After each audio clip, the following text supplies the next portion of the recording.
Hey y'all, new day, new verses. We're digging into the teaching about the law today in Matthew 4 verses 17 through 20. Here we go. And before we dig in, actually, I'm going to break this down into three little areas. So we'll start from there. Don't misunderstand why I've come. I did not come to abolish the law of Moses or the writing of the prophets. No, I came to accomplish their purpose. To me, think about, okay, well, what is the purpose? I don't necessarily think it's the book of moralities. There are a couple books in the Bible that deal with law and morality and that have you, but I don't think that's it, because that's not what all of it is about. And, I instead think about the fact that we live in a broken world. And four major covenants in the Bible are to Noah, to Abraham, to the nation of Israel, and then to David. And each one of these forwards an idea about setting things right, knowing that the world is broken and knowing it needs to be fixed. The Noah incident, or the Noah covenant, the rainbow. Yes, humanity had evil in their hearts, nothing but wickedness in their ways. I won't wipe them out with a flood.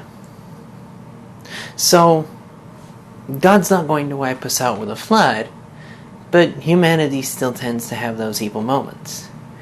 And each one of them, I think, offers a different kind of, each promise, really, that comes to the Bible, at least for me, that all focus on Jesus, because it all kind of points out to God. Even the promise to Eve in the garden about her seed crushing the head of the serpent while his heel is bitten and grabbed kind of thing. That it is setting this right, setting the brokenness right, setting right what's gone awry, right relationships, right connection, right living. I think the purpose, why it needs to, why will it not disappear? Because it is to understand things need to be fixed. A different way has to be done. Continuing in verse 18, I tell you the truth, until heaven and earth disappear, not even the smallest detail of the law, God's law, will disappear until its purpose is achieved. And in the CJB version, there's not even a yud will be misplaced. The lud's a tiny little Hebrew letter. It looks like a comma if you flipped it from down here to up here. And it's one of those small detail things. Something that I think the translation works well, going into the idea that God knows the smallest hair on our head. He knows the number of hairs on our head. He knows our thoughts. He knows our hearts. He knows prayers spoken and unspoken. He hears our pain. He knows it. And so it's like the translation of CJB, not even a yud, and the NLT, not even the smallest detail. It kind of gives me hope about translation issues, knowing that we don't have to fight over them. We can just simply rejoice about wanting to dig into the Word. And in places where a verse may be difficult to understand, digging into other translations, into other versions, going back to the original, trying to find the truth. Because it is a person of wisdom who meditates on Torah all day and all night, who meditates on the Word, who spends time with God. So, if you ignore the least commandment and teach others to do the same, you will be called least in the kingdom of heaven. It strikes me like God's not trying to destroy the law. He's not trying to get rid of it. One of the main things that we'll be talking about here in a little is that the Pharisees were not initially trying to be bad guys. They weren't. And we'll dig into that as we go. It's in verse 20. But anyone who obeys God's law and teaches them will be called great in the kingdom of heaven. But I warn you, unless your righteousness... I've honestly had a bit of trying to get my head out what I wanted to say in this verse, because there's a lot to unpack, to be honest with you. The idea that we don't have to fight over versions because we're more interested in chasing after God. That's a beautiful thing to me. God fulfilling every promise, every purpose, keeping the Isaiah promise of that not a single, just as the rain does not go back up until it has fulfilled its purpose, so not a single word from God will return until it has done its purpose. It's all reflective there. Jesus is quoting Isaiah, in the middle of it, honestly. And the fact that he talks about not wanting to ignore the least kingdom, well, the Pharisees and the religious law keepers, they were watchdogs, guard dogs the way they were because of what happened with the exile. Things had gone astray. Nobody was listening to the prophets of old. They were ignoring them with contempt and hatred and trying to kill many of them. And these Pharisees and Sadducees, the keepers of religious law, they weren't trying to be at odds with God. They were trying to follow him. It's only when they became so embittered and stubborn about the way they had to do it because, tradition says this, right? But tradition may not always work. It's a good thing to have, but it needs to be pushed forward too, because it's about all things being set right.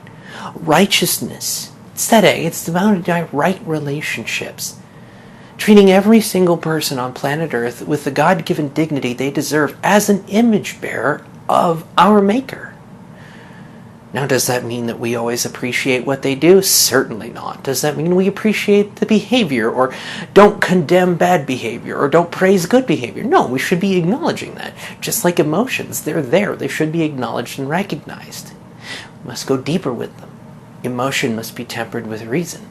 Tradition must also be tempered with the need to set true tzedek, true righteousness, true rightness of relationship. Because the biblical idea that all people are equal on the same plane and the same level, that no one is above anybody else, it's because God is already king. That even harkens back to the idea of Samuel. Why did Samuel's hearts break? Because God was the one meant to be the people of Israel's king. Long before Saul, long before David, long before anyone, they had their king, God. They were supposed to live as a nation of priests. It's a very different style of living in the ancient world than doing it as, we have a priest. No, we're a nation of priests is the idea. And that's what God, I think, is trying to set right. The purpose there, making the remnant, making that kingdom of priests, people who teach with their lives and sometimes with words. It's the idea that will warn you, unless your righteousness, unless your set right relationships are better than the religious leaders or the teachers, the religious law, or the Pharisees, you will never enter the kingdom of heaven. That's a what? Especially, it's easy to say, though, it's like, they're the Pharisees, they were always fighting. No, these are guys who were trying to do their best. Ezra, if memory serves, was technically a Pharisee. Now, he may not have had the contextual Pharisee that we get later in this text. He was still a pursuer of religious law and truth. He wanted to know God. Now, there are moments where in adhering to the law, he misses the spirit of it. And I think that is the same issue that happened with Jesus' day's Pharisees.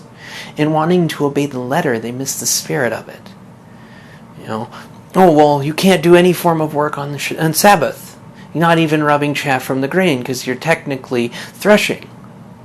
But in the same moment, would you tell a starving person that they can't eat? Especially when the grain that was there for just that purpose anyway. Jesus talks about the issues with Sabbath for a reason. He talks about all of it for a reason. I would argue he doesn't open his mouth, period, unless it is to point something that is dramatically wrong with humanity out. And saying, yes, see, I recognize it. I'm God and I recognize it. There's a different way. The idea of following the laws, is it about the 613 commandments? I think that the 613 commandments are there for a reason. I think they must also be taken in context. Historical and cultural context. I'll give you a quick example here. Times of Moses. Father dies, has no sons. Where does the inheritance go to? Ancient world would go to the neighbor or whomever. Would not stay in the family because, you're not a son, so you don't matter. And yet, the biblical understanding of trying to set things right, a true right relationship where all people are on the same level, no, it goes to the daughters. He had kids, right? Yeah, he had daughters. Yeah, then it goes to the daughters because they're people too. It's that idea that we take for granted but was not a thing in the ancient world. So without that context, we don't see just how progressive into the idea and how far progressing toward the idea that all people are equal, deserving of dignity, deserving of love, deserving of mercy, deserving of passion, deserving of compassion, deserving of the same behaviors and fruits of the Spirit, deserving of the same nature with God treats us. That, to me, is the righteousness. As if we're not willing to say that everyone is equally deserving of love and mercy. Now, that is not saying all behaviors are, but the people are. And that, I think, is the dramatic difference and the distinctive difference here. Is that the people are worthy of that love. They're worthy of that compassion. They're worthy of that respect. Dignity. So when you see a person who's homeless on the street, you're like, oh, get away from me, disgusting. You are not being righteous. The times that I've done it, I was not being, because I was treating anybody as lesser. And any time we treat any being as lesser, human being, we don't treat life with respect. Human beings especially are worthy of that dignity. And it staggers me that often we will go out of our way to show love and kindness to animals, but we won't do it to people, when all life is worthy of respect. Humans set apart and different, deserving of dignity. Because when you ask people who deal with poverty, rarely will they talk about fiscal issues. They'll talk about the dignity of being a human. That's a dramatically different thing, and I think when we start digging into that aspect of what's going on in our world, that's when things can start to change. Because God's already given us the roadblock, or the roadmap for it. When we chase after Him, He sets it right. It is kingdom come. His will be done on earth as it is in heaven. If His will is to live in mercy, more than offering sacrifice upon sacrifice, to live in right relationship, rather than trying to force morality on others by a twisted arm, but actually treating every person out there with dignity as an image bearer of God, that we are all bearing His image. And that changes a lot about how we do it. That changes a lot about the style of our relationship. And I think it goes deeper into why the purpose needs to be fulfilled. The purpose of God saying, I know what is broken, but I want to set it right, and I will set it right. Time grows shorter. Because when God returns, that's when it's going to be... We have the chance. In this moment, every day, every moment, every opportunity to say, I don't want to play by the world's patterns because of my reaction to behavior. I want to acknowledge that behavior, live better, and lead the way. Be a city on a hill. By our lives, by our actions, and by our very being. Because that is the question, do we live like where we come from? Do we live like what we believe? And I think that's the question that really needs to be discussed with not just a teaching on the law, but life in general, and the law as a whole. Because I think those laws, all 613 of them, are there for a very important reason. And I think they need to be taken in spirit to glean the reasoning as to why God wants to set it right and what He is trying to set right with each of those. If that had some fun, just wait till we dig into anger tomorrow and adultery on Saturday. I will see you guys tomorrow for verses 21 through 26. See you then. May His favor be upon you. And remember, you are more loved than you will ever understand. And God has you every step of the way.